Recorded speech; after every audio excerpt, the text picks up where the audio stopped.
За тази вкусна рецепта трябва първо да си подготвите настъргана тиква с захар, нарязани орехи с малко захар и канела и олио за готвене.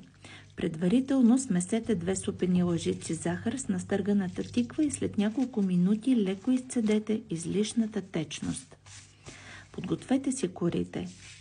Отделете една кора и я намажете добре с олио, а върху нея наложете втора, която също намажете много добре с мазнината. В единия тесен край подредете изцедената тиква, а в останалата част от кората разпределете орехите с захарта. Идеята е те да се завият отделно от тиквената смес и така да останат хрупкави, а не влажни и сварени.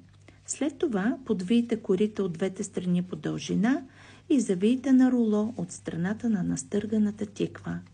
Така процедирате с всички кори, докато се изпълни тавичката. Не ги подреждайте обаче много близо една до друга, защото от захарта те ще залепнат и ще развалят формата си. Преди печене ги намажете с сладкия сок от тиква и накрая с останалото олио. Печете в предварително загрята на 200 градуса фурна до златисто. Извадете и завийте с кърпа готовата баница, за да се отпусне и леко да умекнат корите й.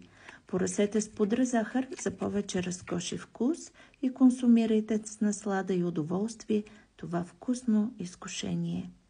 Желая ви успех!